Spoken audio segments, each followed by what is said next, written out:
In this tutorial for our computer art class, what we're going to be doing is creating a portrait that looks like it's also a drawing that's been torn in half. And so we're going to introduce a couple techniques. One mainly new technique is using what's called a clipping mask, and that's what it looks like when you have this layer that's kind of in between this middle position, and it's got an arrow pointing to the image below it. So it's creating a clipping mask. We've also done masks in our latest assignment, and so we're going to use one of those as well to get this effect. Alright, so what we're going to do is go ahead and I'll start a new document. And the size that we'll go with is kind of the usual that we've been using for assignments, so a width of 8 inches and a height of 10. A resolution of 72 should work because we're going to be using an image that we pull from the internet. And so I'm going to go to my browser and I'm going to use the same image I used of my man here, Pablo Picasso, well-known famous Cubist artist. And so I'm going to go ahead and copy this image. Ooh, but as well I see my man Bob Ross over here in the corner kind of tempting me to maybe switch it up. Maybe I'll give Bob a do for this, this next one. Oh, seems like I got snagged there for some reason. Let's see. I could just type them in here. I'm gonna have to contact Google about whatever's going on with that image there. Alright, so really the image we want is one that's mainly focusing on the portrait, so mainly in on the face, and so I think that this was kind of the picture that I saw at first, and that's what I'll go with. So I'm going to copy that image, go back in Photoshop, and I'm going to paste it, and then I will click and drag to pull by the corners, holding the shift key to get this image to fill my space. And when I have that the right size, I'll hit enter on my keyboard to keep it in place.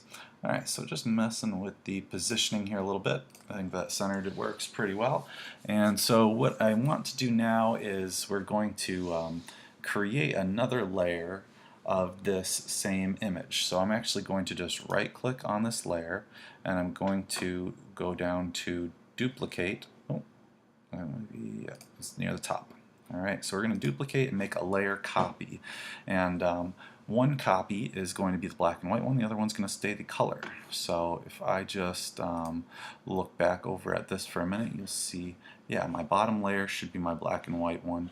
And so let's go back to my other project. And so what we'll do first is turn off the visibility on this top layer. So we'll just look at this bottom one for right now. And what we'll do is apply a filter from our filter gallery. And we've gone in here once or twice before, and what we're going to be looking for, and you can zoom out in this lower left hand corner here if you're too far in, is looking through our effects. We actually want to go to the sketch folder, and in here we have some black and white options we can do for sketching or making something look like it's a sketch. Now what I'm noticing is it's turning colors, so I just have to change the colors on my color palette because it'll do whatever colors you have selected to black and white. Okay, so you can click link here, and now I'll go back to the filter gallery again, and when I go down to the sketch folder and go charcoal, it will turn this into black and white.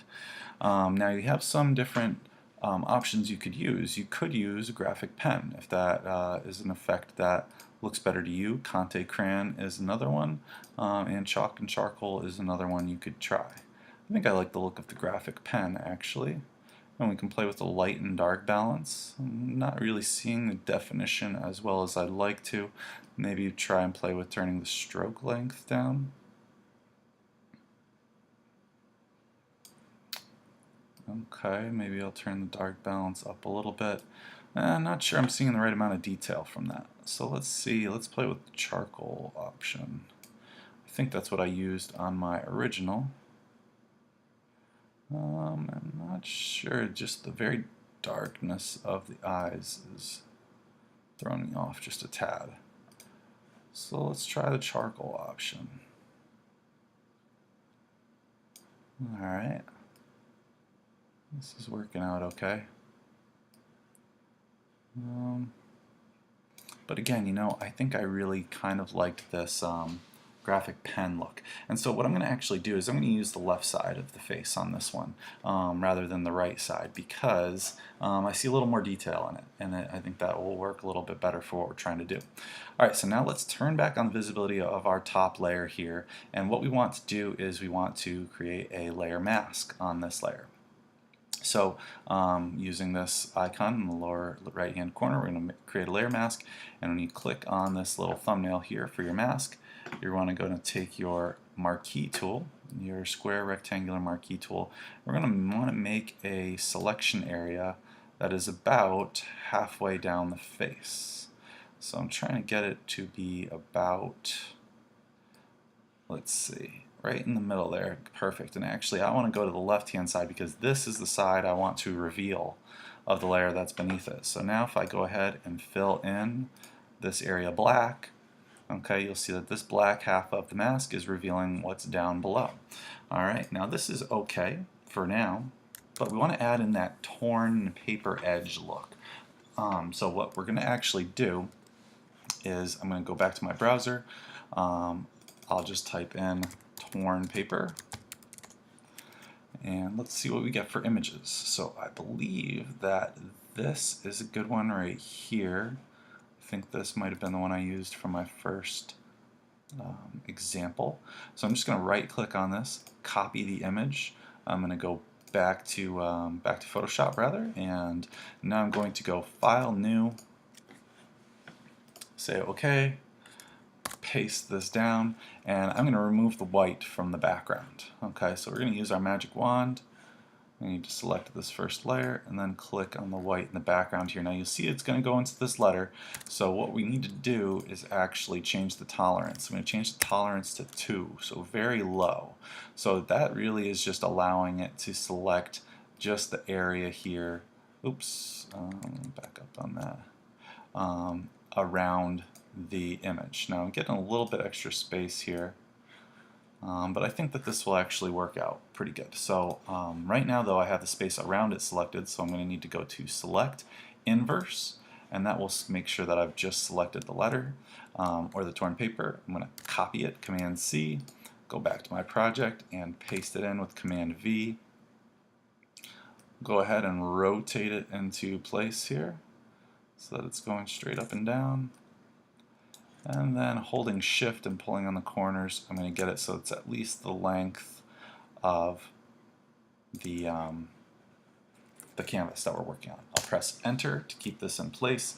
And now what I want to do with this is actually we're going to turn it into that clipping mask we talked about. So right click and go down to Create Clipping Mask, and what you'll see is now we can kind of see this letter, or the paper rather, tearing going along the edge.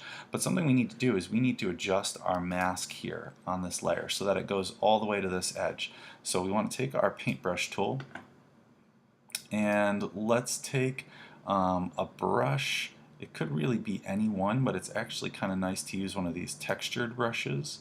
So if you go into your side panel here and you go down to natural brushes, I think might be one that has some of these in it. We'll try and take a look at that. So we've got some different brush effects that we can use. So we've got stippling, charcoal. So we can try and use this to actually reveal more of our picture from before. So remember, we're clicking on this mask here. I'm just noticing I had adjusted this before, but my opacity was not at 100%.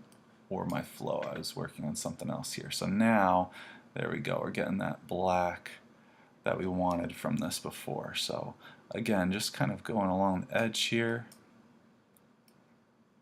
and kind of maybe making this a little spotty around the edges so that we can maintain that kind of torn paper edge there, and just going along and filling in all these spaces here. But that pretty much does it, and there we go. We've got our kind of torn paper, half drawing, half picture looking portrait of Mr. Bob Ross. So I wish you lots of luck with your own project, and have fun.